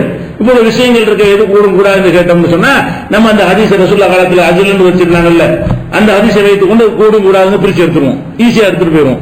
அப்ப இந்த மாதிரி சில விஷயங்கள் அதெல்லாம் நல்லா சொல்லிருக்காரு. பின்னாடி அறிவிக்கிறான்ல, இதனுடைய செய்திகளை முழுசாக நீங்க செய்யுங்க, பின்னர் அறிவீர்கள். இன்னும் பின்னர் அறியக்கூடிய விஷயம் இருக்கிறது, இன்னமும் குர்ஆனிலே பின்னர் அறியக்கூடிய விஷயங்கள் இருக்கிறது, இன்னமும் ஹதீஸ்ல பின்னர் அறியக்கூடிய விஷயங்கள் இருக்கிற அந்த காலம் வரும்பொழுது அந்த கோணத்தோடு அந்த பார்வையோடு அந்த ஹதீஸை பார்த்தோமேயானால் அதுக்குரிய தீர்வு கிடைக்கும். அதனால வந்து சஹாபாக்கள் முடிஞ்சு அவங்க சரியா வரும், அவங்க விளங்குன மாதிரி விளங்கினா எப்படி பண்ணி இந்த காலத்து பிரச்சனை தீர்வு சொல்லுவேன். சந்திர மண்டலத்தில் போய் என்னோட கிபிலா எப்படி சொல்லுவது கேட்டா கூட பதில் சொல்லுமா இல்லையா? அவர்கிட்ட கேட்டு சிரிச்சிருப்பாரு, சந்திரமனுக்கு போற அது கேட்டிருப்பாரு. நம்மள்ட்ட கேட்டா அப்படி என்ன சரியாக யோசிப்போம். நம்மள்ட்ட கேட்டா அது என்ன ஹதீஸ்ல ஆதாரம் தேடுவோம். அவர் காலத்தில் போய் கேட்டுருவோம், சந்திர மண்டலத்தில் நான் போய் நின்றால் எங்கே தொழுவதுன்னா படத்திற்கு போயிடுறோம். நீங்க எப்படி சந்திரனுக்கு போவ, அது எப்படா போக முடியும்? ரசூலுல்லாஹ் மேராஜுக்கு போனாங்க, நீ போயிருவியா? அப்படிதான் அந்த சஹாபாக்கள் கேட்டு இருப்பாங்க.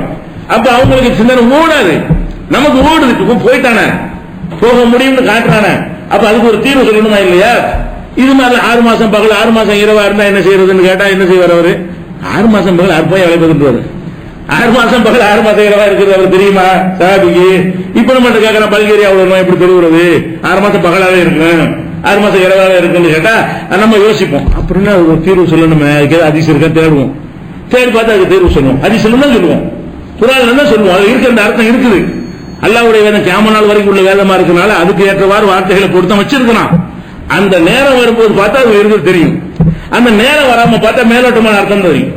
அந்த நேரம் வர முந்தி பார்த்தீங்கன்னா சாதாரண ஒரு அர்த்தம், அதுலயும் அர்த்தம் இருக்கும், உடனே இருக்காது, அதுலயும் ஒரு தேவையான போதனை இருக்கும்.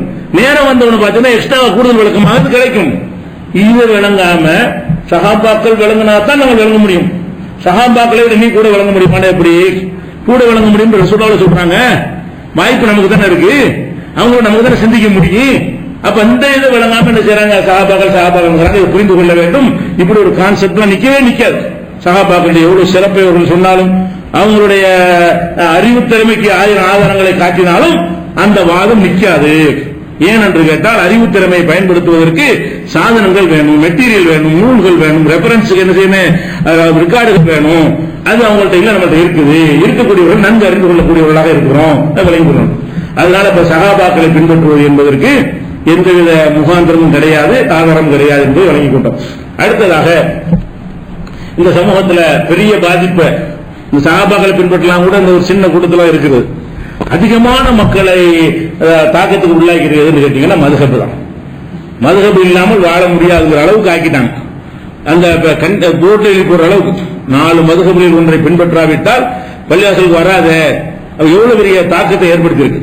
இந்த மதுஹப் தான் இஸ்லாமு, மதுஹப் இல்லை என்று சொன்னால் இஸ்லாமே இல்லை என்கிற அளவுக்கு ஷாஃபி, ஹனபி, மாலிகி, ஹம்பலி என்கிற 4 மதுஹபை தான் பின்பற்ற வேண்டும் என்று சொல்கிறார்கள். நம்ம நாட்டில் ஷாஃபி, ஹனபி தான், ஹனபி அதிகமாக இருக்கிறார்கள். ஷாஃபிகள் வந்து கேரளாவிலையும் தமிழ்நாட்டில் கடலோரத்தில் இருக்கிற ஊர்களில் மாத்திரம் இருக்கிறார்கள். மற்ற பகுதிகளில் எல்லாம் இந்தியா முழுசும் யார் தான் இருக்கிறார்? ஹனபிகள் இருக்கிறாங்க. பாகிஸ்தான்ல ஹனபிகள் தான் இருக்கிறாங்க. உலகத்தில் ஹனபிகள் தான் அதிகம். மதுஹப்ங்கிற பேர்ல எடுத்துக்கொண்டீர்களே, ஆனால் உலகத்தில் யார் அதிகம்? இந்தியா பாகிஸ்தான் சேர்ந்தா தான் முஸ்லீம் எல்லாம் வந்துடுறாங்க. சவுதியில் உள்ள முஸ்லீமை விட ஜாஸ்தி இந்தியாவில் இருக்கிறோம். அரபு நாட்டில் இருக்கிற முஸ்லீமை விட இந்தியாவில் முஸ்லீம்கள் ஜாஸ்தி. நம்ம 20 கோடி இருக்கிறோம். சவுதியில் 5 கோடி இருப்பாங்க. ஒரு 5 கோடியா? சவுதியில் உள்ள ஜனத்தொகை 5 கோடி என்னமோ இருப்பாங்க. நம்ம 20 கோடிக்கு இருக்கோம். சவுதியை விட இந்தியாவில் தான் முஸ்லீம் அதிகம், பாகிஸ்தான்ல அதே மாதிரி இருக்கிறோம். ரொம்ப பேர் ஹனபி மதம். எந்த அளவுக்கு இந்த மதுஹபுடைய தாக்கம் இருக்கிறது என்று சொன்னால், அதிகமான முஸ்லீம்கள் வந்து மதுஹபில் தான் இருக்கணும் என்கிற அளவுக்கு மூளைச்சலவை செய்யப்பட்டு வந்துட்டாங்க. அது எதனால வந்தார்கள் என்று கேட்டால், அந்த இந்தியாவை வந்து ஆட்சி புரிய வந்த மன்னர்கள் மதுஹப்வாதிகளாக வந்தார்கள். மதுஹப்வாதியாக இருந்து அதன்படி மக்கள்கிட்ட இமாம்களை நியமிக்கிறார்கள். அவங்க கண்ட்ரோல் இமாம்கள் இருப்பாங்க, சட்டங்கள் அவங்க தான் சொல்லுவாங்க. ஃபத்தாவா ஆலம்கீர் அவுரங்கசீப்புக்காக வேண்டிய ஃபத்தாவா தனியா ஃபத்வா எழுதி வைத்திருக்கிறார்கள். அந்த ஒரு ஆட்சி அதிகார தாக்கத்தினால் இது சென்றடைஞ்சிருச்சு. இஸ்லாத்துக்கு வரும்போதே மதுஹபோட வந்த காரணம் என்ன? இந்தியாவை ஆண்டவர்கள், இந்தியான்னா அந்த ஆப்கானிஸ்தான், பாகிஸ்தான், பங்களாதேஷ் எல்லாம் சேர்ந்த இந்தியா. இந்தியா இருந்த இந்தியா இல்ல. பழைய இந்தியாவில் முஸ்லீம் மன்னர்கள் ஆட்சி செய்யும் போது இந்தியாவில் தான் பாகிஸ்தான் இருந்துச்சு, இந்தியாவில் தான் ஆப்கானிஸ்தான் இருந்துச்சு, இந்தியாவில் தான் பங்களாதேஷ் இருந்துச்சு. இது எல்லாம் சேர்ந்த இந்தியா இருக்க. அதை அவர்கள் ஆட்சி செய்த காலத்தில் மதுஹப் அடிப்படையில் தான் ஆட்சி செய்தார்கள். மன்னர்கள் மதுஹப்வாதிகளாக இருந்த காரணத்தினால் அது அந்த ஒரு வசதியில என்ன செஞ்சாங்க, வெள்ளக்காரன் பரப்பிட்டாங்க இல்லையா? எங்க பார்த்தாலும் என் இங்கிலீஷா இருக்குது, எங்க பார்த்தாலும் இங்கிலீஷ் ஆங்கிலம் எப்படி உலக மொழியா இருந்துச்சு, அவன் பாதி சாம்ராஜ்யத்துக்கு ஆட்சி பண்ணான். ஒவ்வொரு நாட்டையும் பிடிக்கிறது, ஆட்சி பண்றது, எல்லாத்தையும் கைக்குள்ள வச்சுக்கிறது. அவன் ஆட்சி பண்ணக்கூடியவன் நினைச்ச மொழியை திணிச்சிட முடியுமா இல்லையா? உலகத்தினுடைய மொழின்ற அளவுக்கு ஆகிட்டானே, அவனா ஜாஸ்தியா இருக்கிறான். உலக மொழியில வர்றதா இருந்தா என்ன செய்யணும், சைன மொழி வரலாம், அதிகமான மக்கள் பேசுற மொழி. அது கூட வரல, கம்மியான மக்களுடைய தாய்மொழியா இருக்கிற ஆங்கிலேயன் உலக மொழியா ஆனது என்று சொன்னால் அவங்கள்ட்ட பவர் இருக்கிறவர்களுடைய தாக்கம் மக்கள்கிட்ட இருக்கும். மதுகபவாதிகள்கிட்ட பவர் இருந்த காரணத்தினால அந்த மதுகபுகள் அப்படி வியாபித்து பெரிய சிறந்த கருத்துன்னு சொல்லி யாரும் போயிடல. பள்ளிவாசல்ல இமாம் தொழுகிற மாதிரி மக்கள் தொழுவிப்பாங்க, இமாம் அவர் தான் நியமிப்பாரு, அவர் இப்படின்னா இப்படி தொங்கிட்ட விஷயம் இப்படியே போன காரணத்தினாலதான் மதுகபு ஜாஸ்தியா இருக்கிறாங்க, அதிக எண்ணிக்கையில் இருக்கிற காரணம் தான். இந்த விஷயத்துக்கு வருவோம். இந்த மதுகபுங்கிறாங்கல்ல, மதுகபுடைய இமாம்களுடைய காலம் என்ன? மதுகபுங்கிறாங்கல்ல, அது 4 பேருடைய காலத்தை தெரிஞ்சுக்கணும். அபு ஹனீஃபா இமாம் அவர்களை பொறுத்த வரைக்கும் அவங்க ஹிஜ்ரி 70 பிறக்கிறாங்க. ஹிஜ்ரி 70 பெரும்பாலும் சஹாபாக்கள் யாருமே இல்ல, ஏதோ 1-2 பேர் இருந்ததாக சொல்கிறார்கள். அதை இவர் பார்த்ததாக சில சின்ன சஹாபியை அபு ஹனீஃபா பார்த்ததாக சொல்றாங்க. அப்படி இருந்தால் அல்லாத வயசுல உள்ள சஹாபியை பார்த்திருப்பாங்கன்னு வைங்களேன். ஹிஜ்ரி 70 என்று சொன்னால் அப்ப 70 ரசூலுல்லாஹ் காலத்துக்கு எத்தனை வருஷம் ஆச்சு? 60 ஆண்டுகள் ஆயிடுச்சு. அப்ப அவ்வளவுக்கு பிறகுதான் யார் பிறக்கிறா? Abu Hanifa பிறக்கிறாரு. பிறந்தவனே எல்லாம் தெரியாது, அதுவும் ஒரு 25 வருஷம் ஆயிருக்கும். அவருக்கு 70-95 வயசுலாம் புத்தகம் படிச்சு ஆய்வு செய்யக்கூடியவர் ஆயிருப்பாரு. 70 பிறந்தவர் 180 மௌத்தாயிட்டாரு, வாழ்ந்தது 80 வருஷம். அபு ஹனீஃபாங்கிற அந்த இமாம் அறிஞர் ஹிஜ்ரி 70 பிறக்கிறாரு, 180 மௌத்தா போறாரு. அவர் உலகத்துல வாழ்ந்து ஒரு 80 வருஷ காலம். அப்ப அவர் ஆய்வுல ஏற்பட்டது ஒரு 50 வருஷம் ஆய்வு பண்ணிருப்பார். 70 பிறந்தாருன்னு சொன்னா ஒரு 100 ஒரு அறிஞர் ஆயிருப்பாரு. உடனே பிறக்கும்போது அறிஞர் ஆயிருப்பாரு. தேடிக்க ஒரு அறிஞர் ஒரு பேர் இருக்கிறது 30 வருஷம் ஆயிருக்கும். ஒரு 50 ஆண்டு காலம் அவர் மார்க்க பணி செஞ்சிருக்கிறார். 50 ஆண்டு காலம் மார்க்க அறிஞரா இருக்கிறாரு. இந்த அறிஞரா இருந்த காலம் ஹிஜ்ரி 100 இருந்து 150 இதுக்குள்ள வாழ்ந்துட்டு போயிட்டாரு. அதுக்கப்புறம் ஷாபி இமாம் என்ன, அவர் என்ன செய்யறாருன்னு கேட்டா, அவரு 150 பிறக்கிறார். அவர் 150 வருஷம் பார்த்து பிறக்கிறார். அதுக்குள்ள பெருமை அடிச்சுக்கிறாங்க. என்ன பெருமை அடிச்சுக்கிறாங்க? இவர் போன வரைக்கும் வெயிட் பண்ணிட்டு அபு ஹனீஃபா போனது பிறக்கிறாரு, இமாம் மதுஹப் சண்டை, அந்த அளவுக்கு பெருமை அடிச்சுக்கிறாங்க. ஷாஃபி இமாம் பிறந்த வருஷமும் அவர் இறந்த வருஷம் ஒண்ணு. அதுக்காக என்ன செய்வாங்க, அபு ஹனீஃபா இருந்த வரைக்கும் இமாம் பிறந்தாரா, அபு ஹனீஃபா இப்படா போவார்னு சொல்லிட்டு பார்த்துட்டு என்ன செய்யறாரு, அதுக்கப்புறம் பிறந்தாரு இப்படிலாம் சொல்ற அளவுக்கு இருக்கு. அப்ப அவர் எப்ப இறக்குறாரு அபு ஹனீஃபா இமாம், அந்த ஆண்டு இவர் பிறக்கிறார். பிறந்து ரொம்ப கம்மியா தான், 54 வருஷம் தான், 204 மொத்தம் போயிடுறாரு. ஷாஃபி இமாமுடைய வருஷம் எவ்வளவு? 180 பிறக்கிறாரு. மொத்தம் வாழ்ந்தது 54 வருஷம். 54 ஒரு 30 வருஷம் அறிஞர் பேர் எடுத்தாருன்னா ஒரு 24 வருஷம் மார்க் அறிஞராக சேவை செஞ்சிருக்கிறாரு ஷாஃபி இமாம்ங்கிறவர். அதுக்கப்புறம் மாலிக் இமாமுடைய காலம் அவர் 93 பிறக்கிறார். மாலிக் இமாம் என்ன செய்யறாரு, அபு ஹனீஃபா 70 பிறக்கிறாரு இல்லையா, அவர் ஒரு 23 வருஷம் தள்ளி என்ன செய்யறாரு, 93 பிறக்கிறாரு. 179 அவர் மரணிக்கிறாரு. 86 வருஷம் உலகத்தில் வாழ்ந்திருக்கிறாரு. ஒரு 30 வயசுல அவர் மார்க்க பணி செஞ்சாருன்னு சொன்னா ஒரு 56 வருஷம் நினைஞ்சிருப்பாரு, ஒரு ஆலிமாக மார்க்க பணி செஞ்சிருப்பாரு. அஹ்மது இப்னு ஹம்பல் அவங்க எடுத்துட்டீங்கன்னா 164 பிறக்கிறாங்க. 164 பிறந்து 241 ஹிஜ்ரி 241 மரணிக்கிறாங்க. அப்ப அவங்க உலகத்துல வாழ்ந்த காலம் 77 வருஷம். 27 வயசுல மௌத்தா போயிருக்கிறாங்க. 27-30 வயசுல அந்த அறிஞரை கணக்கு பண்ணீங்கன்னா ஒரு 47 வருஷம் 45 வருஷம் ஒரு அறிஞரா இருந்திருக்கிறார். அப்ப 25-30-40 வருஷம் அறிஞர்களாக வாழ்ந்த இவங்க எல்லாம் ஹிஜ்ரி 180 இருந்து 100க்கு பின்னாடி எல்லாருமே மார்க் அறிஞராக தலை எடுக்கிறாங்க. அப்ப நபிகள் நாயகம் ஸல்லல்லாஹு அலைஹி வஸல்லம் காலத்துக்கு 100 ஆண்டுக்கு பிறகுதான் இவர்கள் தோன்றி இருக்கிறார்கள்.